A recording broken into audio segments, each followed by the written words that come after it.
Those who have experienced what it means for God to lift us up out of a great sin and to forgive us.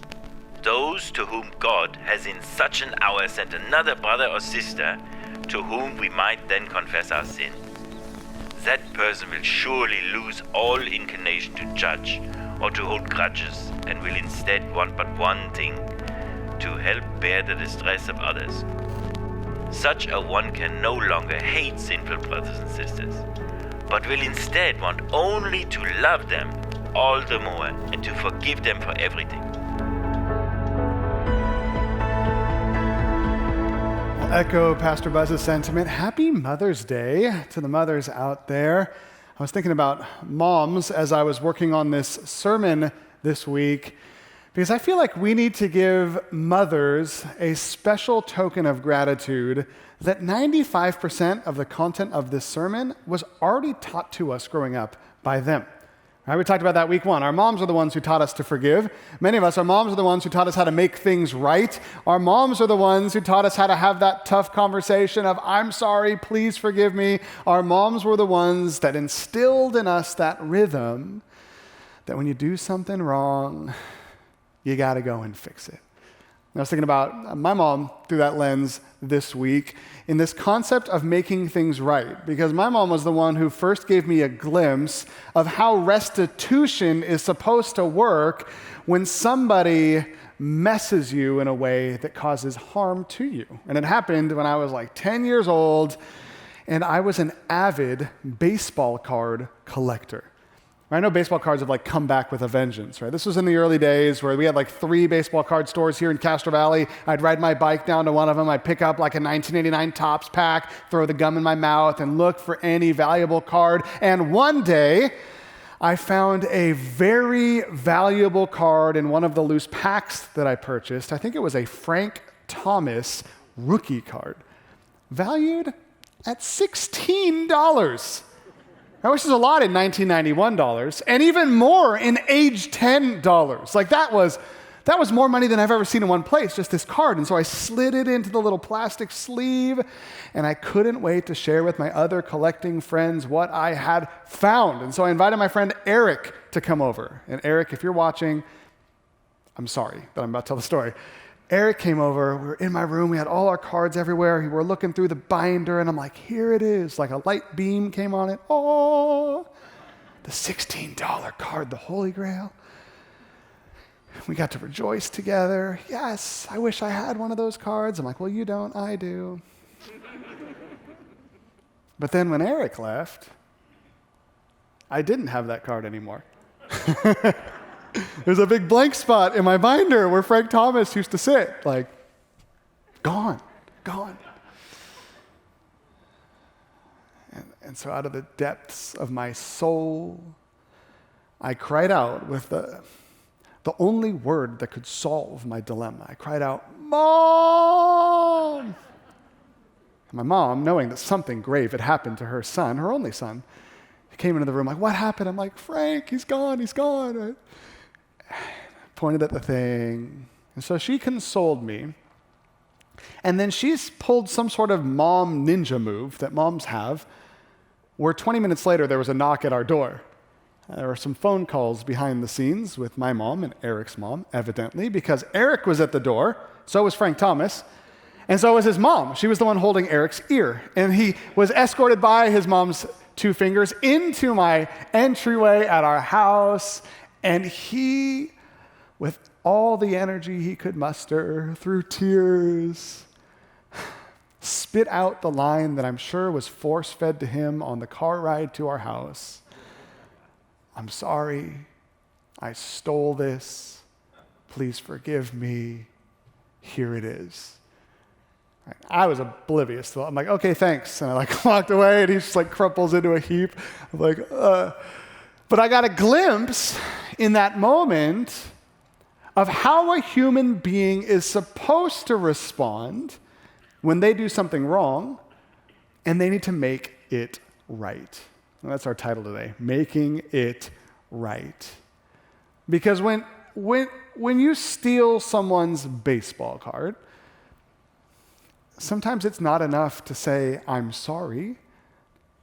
you got to give the card back, right? You got to do something that repairs the broken relationship. This is what was instilled upon us by our moms, our parents growing up. You got to make it right. And the problem is, as we've grown up, the stakes have raised, right? People aren't stealing our baseball cards in college. Now your friend stole your boyfriend, right? And she calls, she's like, I'm so sorry that Tommy and I are together now. And you're like, that's nice that you're sorry, but I want my boyfriend back, right? Give him back. He was mine. You took him. I want it back. I want you to fix it. But as adults, we know it's not that simple because the thing stolen from us has thoughts and feelings of his own in that case. And sometimes it's not that easy. But the truth remains, when something's made wrong, it's got to be made right. And a lot of times, you got to do something to fix it. And this is why when you stay at a hotel and you have something happen to you in your stay that is not pleasing to you, and you end up having to talk to the manager. Hopefully you've done this very nicely when you've done this. The manager comes out and she or he uses the line that they were trained to use in moments like this. They say, I'm so sorry. What can we do to make it right? Right? That's when the stars come up in your eyes, the dollar signs. Like, ooh, maybe another 2 weeks for free at your resort or a partner resort near me, right? And you want to just get what you can because you feel like, yes, my breakfast was cold. I don't just want new bacon. I want free breakfast tomorrow and the next day as well because I want you to prove you're sorry with eggs, right? Prove it. Give me my card back. Fix it. You know, the Bible talks throughout the Old Testament a lot of times about this concept of restitution, how to fix things when you've wronged someone. And we see that based on the gravity of the sin you've committed, the more you have to do to fix the problem. Or the Old Testament teaches us that if you borrow a friend's ox, for example, and it dies on your watch, it's not enough to like drag the ox back and be like, thanks for letting me borrow it, right? You got to get him a new one. Sorry, you broke their lawnmower, right? Buy him a new lawnmower. But it says if you steal their ox and it dies on your watch, you got to give them back a little more. And if you, this is the worst one, this is the 4X restitution. If you steal a piece of their livestock and then you slaughter it and kill it, you got to pay them back 4 times the amount. The more malice that was connected, the more damage that was connected, the more ill repair that has been caused to the relationship that was affected, the more you have to do to make things right. Right, chances are you're in here and there's a relationship in your life that has been made wrong because you did something. You said something. Right, and you would think, I said one phrase to you and it hurt your feelings, so now I'll just say another phrase to you, I'm sorry. We're good, right? But sometimes when the phrase that came out of your mouth was more harmful than a normal phrase, it's going to take more words than I'm sorry or more actions than I'm sorry to make things right again. But what is that? What do you do in those moments? You say, I'm sorry, and you give them a gift card to Chili's or something? Like, how do you actually fix a broken relationship? You know, it's Mother's Day. Some of you are having a hard time today because you know you're supposed to call your mom, but you've done something that's broken that relationship, and you really want to give her something or do something today to show her that you want to make it right, but you don't know what that is, right? Is it a bouquet of flowers, a real big one? Is it taking all the leftover roses from the church and giving it to your mom? That's probably not it, right? What is it? What do we have to do, right? That's why sometimes we go to people kind of like that hotel manager and say, just tell me what I need to do to fix this. That's like a common husband line. Just tell me, what do I need to do to fix it? And I'll do it, right? You want me to write you a check, right? You want a gift card somewhere? You want to take tomorrow off work and we'll go do something? Just tell me what to do. But whenever you say, just tell me what to do, it doesn't work. Because there's a way to make things right that works. There's a way to make things right that doesn't work. And honestly, there are times that we just can't, as much as we try. The damage we've caused seems to be irreparable. And so we're going to look at the story of Zaccheus today because this is a brilliant story of a man whose heart is so transformed that he just wants to make it right. He'll do anything. And Jesus looks at Zaccheus and says, that's amazing. He ends the story by saying, salvation has come to this house today. This answer is amazing. And so if you today need to make something right, you should take notes today. If you don't have any broken relationships in your life, if you have not done anything wrong that's caused distance between you and someone else, You can either take a nap, or you can take notes because you will, right? And you will need the tools we learn in this text today. So I'm going to give you a little context about Zaccheus. I'm going to give you 2 things that you can do to make things right, and then we're going to learn from Zaccheus' lesson that he teaches us at the end of the passage. So start taking notes quickly. Here's 3 things that we know about the person named Zaccheus in this text. Anyone want to guess the first one? What's the first thing you know about Zaccheus? Oh, oh, wow, you guys are more advanced in the first service. If you grew up in Sunday school, you know something even more basic than that. I was going to say bigger than that, but it's actually smaller than that. He was a wee little man, right? You guys know that song growing up? I didn't go to Sunday school. I felt like it put me at a huge disadvantage. I've overcome. But if you did, you learned the song. Zaccheus was a wee little man. A wee little man was he. It's pretty much the whole song. And so this is the biggest thing that we learn as we look at the text and we go to Sunday school about Zaccheus was that he was short. The lamentable thing about this truth is that this almost has no effect on the text whatsoever. It doesn't really matter that he was short. It only has narrative significance. He was short means he had to climb a tree. That's why we had to know this. And so there's no spiritual meaning that I can discern. There's nothing you need to take away from. I'm really sorry that if you came to Sunday school here and we taught you that song in the 60s or whenever it was, that's the big thing you know about Zaccheus. But you got to know, he was short, right? The second thing's more important, and you guys actually said it. Very good. That he was a tax collector. See? Even today, people don't like tax collectors. He was a chief tax collector, the text says.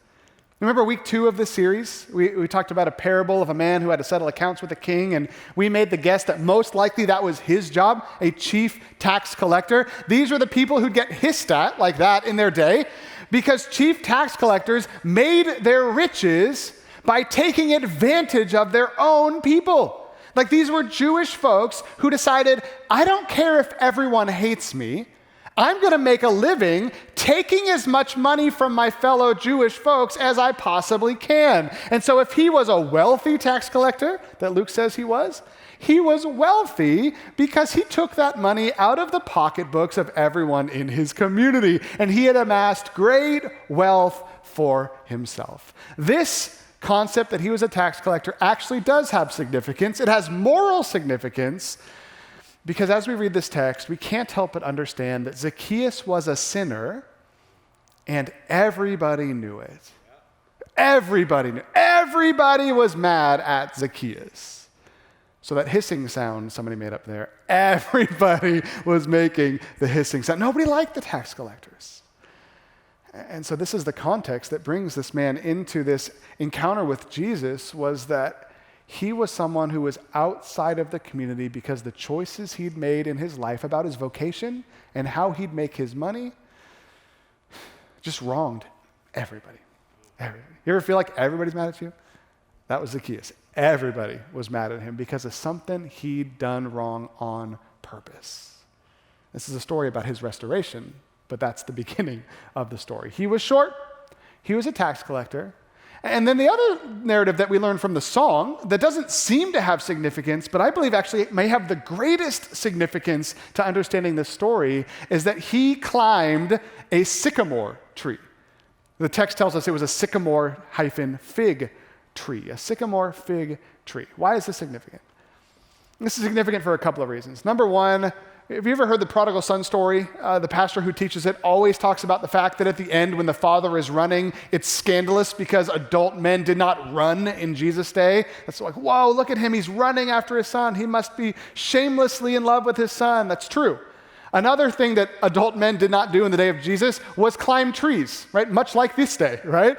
The only reason adult man is climbing a tree is either because he's still a child at heart, or because he's chasing one of his children up a tree, right? Usually children are the ones who climb trees. And Zaccheus, being a short man, I think he was probably 4'5" they were saying in the commentaries we read, like a short person, he couldn't see over the crowd. And so even more than just an average heighted adult man climbing a tree, this man had to climb a tree because he had this the posture in his life that this would be a pretty shameful thing for him to do, to admit, like, I just can't see because I'm so short. I got to climb a tree. I know I'm an adult grown man climbing a tree. right? There's some weightiness there. There's some significance there. And I wrote on the notes that it's symbolic significance because the thing that you can't see in the text is what a sycamore fig tree represents. Now, a sycamore fig tree was called in those days the tree of the poor. Because that was the type of tree that was very cheap to produce. It grew really quickly, and so poor folks who didn't have a lot of resources, and they're probably poor because Zaccheus had taken all their money, poor folks would generally plant sycamore fig trees because they grew up quick, they could eat the fruit, they could chop it down, they could use the wood to build their homes. And so we see this man, the wealthiest man in town, who's made his wealth on the backs of the other people, who usually thinks he's high and mighty, when he catches a glimpse of Jesus and is overwhelmed with this, I need to make a change in my life moment, he humbles himself. He climbs this tree and he puts himself in this posture where he's like, I don't care how dumb this makes me look. I don't care what people are going to say about me. I don't care that they're going to throw figs at me while I'm up here in this tree. I just need to connect with Jesus right now. So if you're taking notes about what to do if you're trying to make things right in your own life, here's the first point that I think we learn from this profile of Zaccheus is that making it right, it begins with humbly seeking Jesus Christ. That's where it starts. That's not where it ends, but that is where it starts. You might be thinking like, oh, what a waste of a point. Didn't we just talk about this last week? Of course, everything begins with Jesus, right? But part of what we want to teach you as you come to this church is, yes, everything begins with Jesus. But on the other hand, the reason that this is the first point is not merely because it's the first point in the text, but because I think this is something that when you're at a place in life that you need to go make things right, you have to remember this point. Right? Because there are some of us who rush to go fix things with people, but we don't rush through Jesus' office to get there, right? We're just like, oh no, what have I said? I gotta fix it. I pick up the phone. I gotta fix it. I get in my car. I gotta fix it. We dust off the baseball card and drive across town. I gotta fix it with them. So before you go fix it with them, you gotta fix it, thanks Doris, with him. Yeah, I like that. I'm gonna use that. This is my last sermon. I'm gonna use that next time I preach this. I gotta fix it with him before you fix it with them. That's what you gotta do. You got to humbly seek Jesus. You know, the other reason this is important is because some of you are not those who are rushing to fix it. Some of you are the ones who are the conflict avoiders in the room. I'd say raise your hand, but you won't, right? Conflict avoiders in the room. And generally, we know when we've messed up, it's like, I do not want to talk to them about it. I don't even want to talk to God about it because he might make me talk to them about it. And so where we got to start is we got to humbly seek Jesus Christ and say, okay, I blew it. I need to fix it with you. And I need to talk to you about this first before I do anything else. Zaccheus, in the beginning of the text, he's not looking to fix things with his neighbor. He just knows he needs Jesus, and so he humbles himself. Right, this word humble is important too. If you wrote that down, circle it, go find a highlighter and highlight it, underline it. Humbly seeks Jesus Christ, because this posture of humility is a posture that making things right with another person, it will not work until you humble yourself. If you've got an ounce of pride in you, when you go to have the hard conversation with somebody, they're going to sniff that right out, right? If you're coming to them and saying like, hey, you know what? Like, yeah, I said something bad, but you got to understand I was having a tough day. It's not going to work, right? You got to start by humbling yourself with him before you can go and humbly present yourself to them. And a lot of times we're scared to do that because what's God going to say when we talk to him? Because some of the things that we do are pretty bad. And some of us, we've talked about this before. It's hard to go to Jesus because we feel so ashamed. And we're wondering, okay, I don't know if my friend's going to accept me again. But the last thing I want is for him not to accept me again. That's why I love what Jesus does when Zaccheus humbles himself and is like trying to get his attention. It says in verse 5 that when Jesus reached the spot, he looked up and he said to him, Zaccheus, come down immediately. I must stay at your house today. Right, there's three words in this little sentence that just pop out at you, and they are all there in the Greek text, emphatically glaring up at us. It says, immediately, I must come to your house today. Immediately, must, today. It's like a hold everything moment. Stop the parade. I know maybe he was passing through town, maybe he was coming to do ministry in town, but this is the equivalent of Jesus turning to his advisors and saying, cancel my calendar, get rid of all of my engagements, because today my only agenda item is connect with this one man who wants to make things right with me. Right, it says later, salvation has come to this house because the Son of Man has come to seek and save the lost. Right, if you're someone who is far from Jesus, and you think, man, I want to make it right with him, but I don't know if he would give me the time of day. I don't know if he would want to connect with me. I feel like God has much more important things on his mind than to hang out with me. I feel like God would much rather hang out with a faithful person than a messed up person like me. I just have to tell you, and I'll try to say it nicely, you're wrong.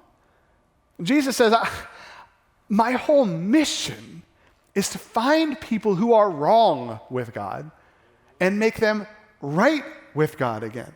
Now, this is why Jesus says things like, there's more rejoicing in heaven over one sinner who repents than 99 righteous persons who have no need of repentance. He says, this is why I exist. I love to see people who are messed up and broken down and who have squandered their lives. I love to see them turn to me. And if you turn to Jesus with whatever sin you have, the moment you turn to him, it's like the moment in heaven where like the DJ goes like,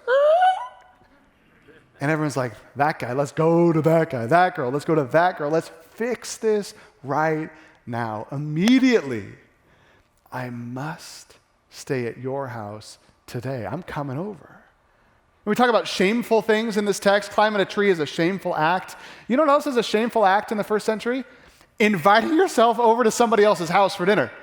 Now, that's shameful in our context too, I guess, right? But some of you want Mother's Day dinner, you're the type of person who's like, hey, what are you guys eating? Yeah, what time should I be there, right? That's something you don't normally do in any context. Hospitality was a much bigger deal in Jesus' day, and the only type of people who were allowed to invite themselves over for dinner were verifiable prophets. And so part of what Jesus is doing is making a claim about himself that, you know what, my opinion is more valuable than anyone else's. My position is one where I speak the very words of God, and I'm coming to your house today because we're going to make this thing right before I leave town. Isn't that cool? So if you're in a spot where you are hesitant to bring your sin to God, God is just like, come on, let's do it, come on. This is what his favorite thing seems to be. So bring it to him. Make it right with him before you make it right with them. I think we know, if you've been around church for a while, that, and you've gone through this rhythm of bringing your sin to God, that a lot of times bringing your stuff to God is not the hardest thing, right? The hardest part of this whole making it right thing is bringing your sin to other people, right? Because God has a great attitude towards you. He's excited about your repentance. He wants to see you restored. A lot of times the people you've sinned against, they don't want to see that, right? They want to see you squirm. They want to see you suffer. They want to see you punished for the things that you've done. They are not excited even about you connecting with the Lord, right? You turning over a new leaf is distasteful to them, right? And they begin to talk about you, get irritated about you. That's what we see happening in this passage. Jesus is super excited. Zaccheus' community is not as excited about his coming to faith in Jesus. It says in verse 7 that all the people saw this and began to mutter.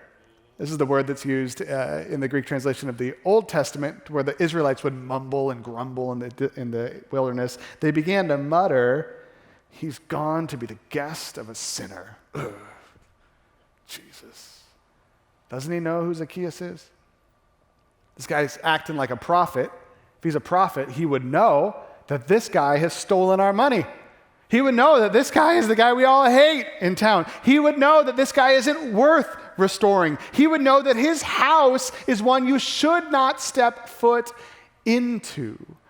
And Zaccheus has come a long way with Jesus very quickly, but Zaccheus still has a long way to go with the community that he's hurt so desperately. I think this is part of what's really hard about this concept of making it right is a lot of us feel like we got a long way to go with the people that we've hurt. And sometimes the chasm feels insurmountable. And sometimes it feels like there's no way to fix it. The damage has been done. They've moved on with their lives. Some of us have hurt people who are no longer with us, and we're wondering, how do I make things right? I really hurt my family member, and now they're gone. They've died. They've gone to be with Jesus, and I can never make it up. Some of us live in this pit of despair because we look at the world we live in and we think, there's no way they'd take me back. There's no way I can fix this. There's no way I could even ever make it up to them. At the same time, it's really hard to start trying when everyone out there is muttering about you, is talking about you. When you're the guy who shows up in the conversation and it stops, or you're the one who shows up at the party and people start to leave. Or you're the one where people walk away when you walk towards them. They begin to mutter. And one thing I noticed in this text that I never noticed before, studying it for the sermon, is that when the people are muttering, they're actually not muttering about him. They're muttering about Jesus. Right? Their minds are already made up about him, I guess. But the complaints that these people are making is kind of the complaint like, what kind of God forgives someone like Zaccheus? What kind of God would take someone like that in with open arms? Right, he says he's a Christian now. What kind of God would accept someone who's done this to his family in the past, who came out of prison after doing that sin, who's hurt so many people? What kind of God would ever forgive someone like you?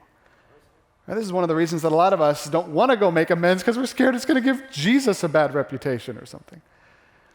And yet one of the things I love from this text I want to challenge you with is that Jesus does not seem very concerned about what angry people think about him. Jesus is more concerned with rejoicing that someone's life is turning around. I also want to point out in this text that when you're getting real nervous about how to make things right with the people in your life and you don't know where to turn or how the next step is, all that, maybe you've never noticed this before, but in this text here, we never see Zaccheus engage with the people he's wronged. Right? You might be thinking about, no, he says like, I'm gonna repay you 4 times. He doesn't say that. He says, Lord, I'm gonna repay them 4 times. Right? When they're talking about Jesus, it seems like they're talking about Jesus from afar. He connects with Jesus. Jesus says, let's go to your house. They talk about Jesus behind Jesus' back. He goes and dines with Jesus. And then between him and Jesus, he starts making a plan of how he's going to make things right on the other side of this interesting day.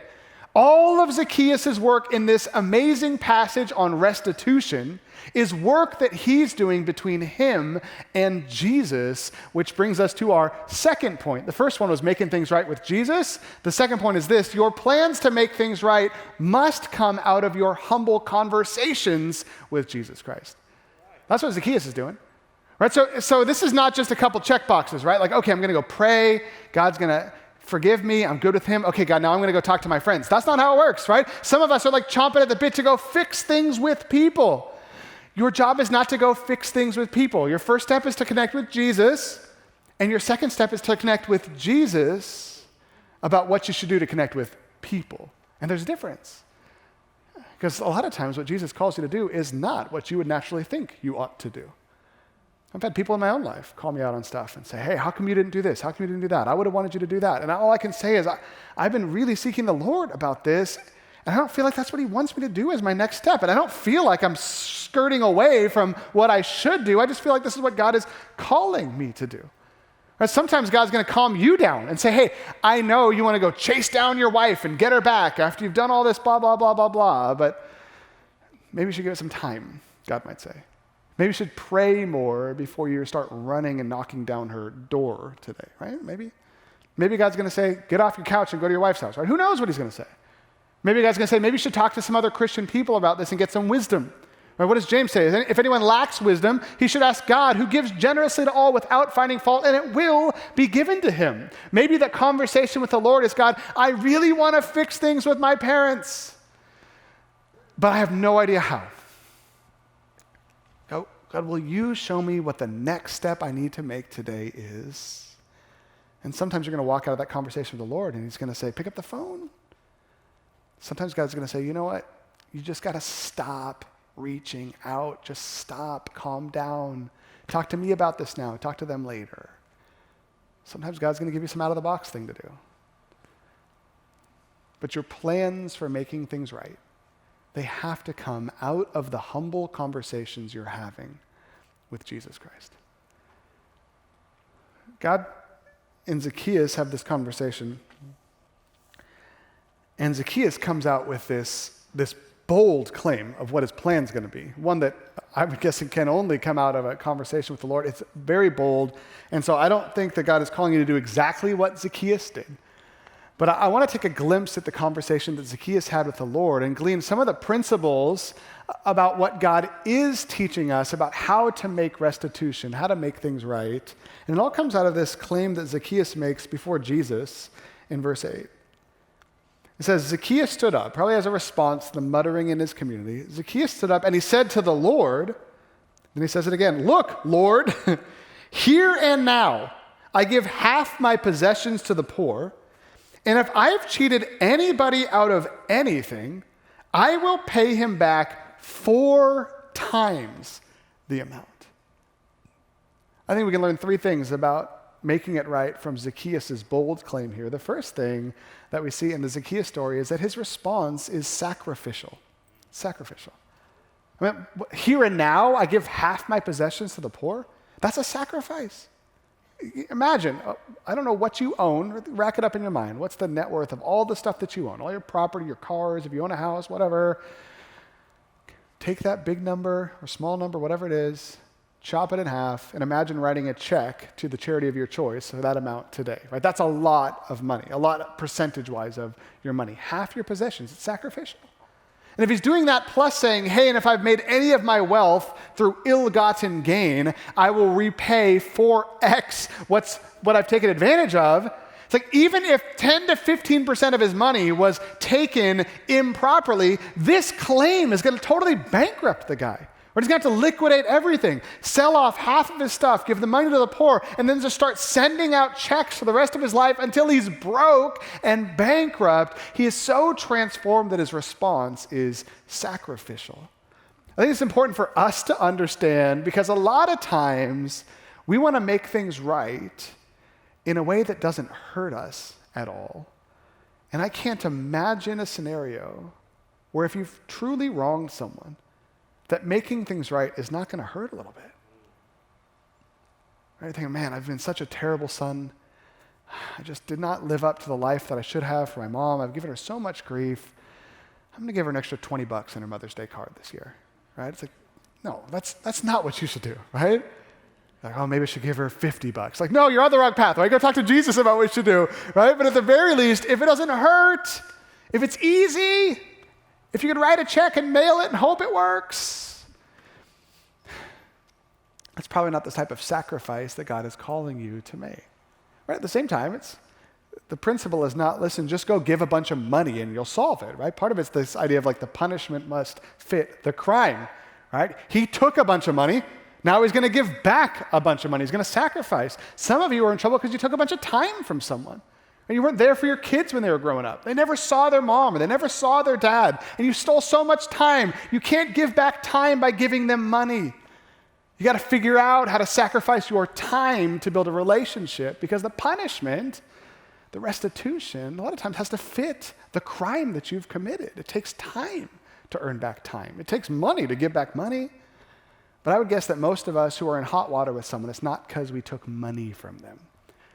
It's because we took something that's a little harder to give back. So it requires some sacrifice and some wrestling with the Lord. So his response is sacrificial. Second thing we see about Zaccheus' response is that it's generous. 4 times the amount. We talked a little bit about the Old Testament concept of restitution. 4x was the greatest amount of restitution that could ever be given for anything. In fact, there was only one thing, I said it earlier, that would require a 4x response. That's if you stole someone's animal, killed it on purpose, and then ate it or sacrificed it. Interestingly, this is the exact concept that Nathan brought to David in the sermon last week. Remember that?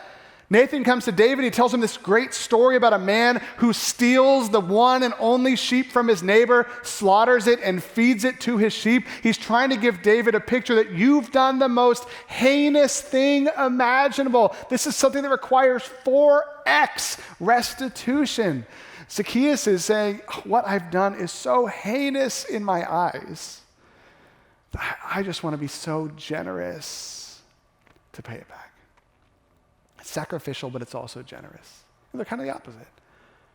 Imagine that illustration I gave you of be a dad who's been a workaholic and he hasn't been there to see his kids grow up, right? It's a sad story that I know a lot of fathers have experienced, where one day you wake up and you think, what have I done? I've missed my kid's life. How am I going to fix it, right? The most common way that dads try to fix this, or moms try to fix this, or whoever tries to fix this, is they come home and they say, I'm turn over a new leaf. I'm going to come home at 5 every day from here on out. It's like, okay, that's nice, right? But that's what you're supposed to do. Like, that's not above and beyond. That's not generous. That's not sacrificial. That's just being a normal person, right? That doesn't fix anything. That's nice, right? Sometimes there's a more sacrificial thing. You know what? I realize I've been such a terrible dad, so we're going to take a vacation together. It's like, okay, tell me more about that. I'm going to take a week off of work. We're going to go to the Grand Canyon. We're going to spend time with the family. Then I'm going to go back to working 100 hours a week again, right? It's like, okay. That's a little bit sacrificial. It's a little bit generous. But it doesn't really show the indication of a completely transformed life. Right? This is not necessarily what you should do, right? So don't do what I'm about to say tomorrow or anything. You could. But the equivalent in Zaccheus' experience would be the dad who spent so much time at work that he earned all these riches for his family because someday he wanted to give his kids money, and he realized, but what am I doing? I haven't even been there for them. And he was cut to the heart. And he met with the Lord and said, God, what should I do? And God gave him a plan that was sacrificial and generous. And so he came home and said, okay, wife, kids, whoever, I'm sorry. I haven't been there for you. And I know I can't get the years back that I missed. But I want to do everything I can from here on out to make sure that we have a relationship that's real as you move into adulthood. And I mean it. Today, I quit my job. I cashed out all of my stock options, all of my everything. I cashed it all out. It's gone. It's all in our account now. And we're going to take all that money that I was trying to save up to have a relationship with you later, and I'm going to invest it in now. And so we're going to spend the next 5 years, and we're just going to travel the world. We're going to spend time as a family. I'm going to homeschool you. Everybody's like, oh, geez, we don't even want this, right? It's like, no. We're going to do this, right? I spent so much time away from you. I'm going to be with you 100% of the time because my life has been so transformed. I'm never going to work again, right? All of us are like, I wish I could do this. Except for the person whose life has not been transformed is like, ugh, I would never want to do that, right? His response is that level generous. I will use everything that I've gained in the past. I'm going to spend all the cash I've received, every last fiber of my being, on this quest to fix the things that I've broken with you guys. You know, who knows if it was enough to win back his community? But Zaccheus is making this claim that I'm going to use every last penny I've got to fix this because I mean it. I mean it. He really meant it. His response was sacrificial. His response was generous. And his response is out of the overflow of a transformed life. I don't want to miss that. This is not just him like writing up a cool little strategic plan to fix his relationship with the community. Something broke and changed in his heart. That's why Jesus' response to Zaccheus is not like, oh, cool idea. But Jesus' response to Zaccheus in verse 9, he says, Jesus said to him, today salvation has come to this house, because this man too is a son of Abraham, because the Son of Man came to seek and save the lost. Jesus says, when I showed up in town, this guy was lost. He was unsaved. He was far from me in every way. And this response that I'm hearing can only come from a person who's been radically transformed. And he was lost, he's found now. He was unsaved, he's saved now. You might have called him a child of hell. He's a son of Abraham now. He's one of y'all now. He's part of your community now. Yeah, he had a bad past. But I'm telling you, he's been truly and radically transformed. And he's going to be different. I know that's the thing that we always want to tell people from us. Hey, I'm been changed. I'm going to be different. The beautiful thing here is we see that Jesus is the one who needs to say that about you. And Jesus is the one who needs to tell your husband, she's different now. Jesus is the one who needs to tell your mom, hey, your son has changed. And if you want to go to your mom and say, hey, I messed up my life, but I want to make things right, I think the best thing that you could possibly say to start to change her mind that you've actually changed this time is, no, this time I've been working on this with the Lord, and he's changing me from the inside out. So I'm hoping that over time you will see that this is real, that this is sticking, and I'm praying that this time will be different. The humility that has to come out of our own mouths is an indication that God is truly doing his work in us in those moments. And so wherever you are in this, right, this is good notes for the future. This is something you need to do today. Or maybe you're not a believer in Jesus and you just need to take your life and lay it at his feet today and say, okay, I just need to start with you for everything. I've squandered my whole life. I've ruined every relationship. I don't know why there's so much collateral damage in my life because I've gone after a way that I thought was right for me. I need to come to you and let you rebuild my life from the ground up. And wherever you're at with that, don't leave this place today until you do some connection with the Lord on these things. And saying, I'm sorry, I've sinned against you. Saying, I need a plan from you of how to make things right with my brother, my sister, my neighbor. We got a prayer room out in the lobby. We've got prayer workers online you can connect with. And we'd love for you to start the conversation with him, even in community today. So let me pray for us, and then we'll respond in worship. And if you need to stick around and pray today, we'd love to pray with you. But let's pray together right now.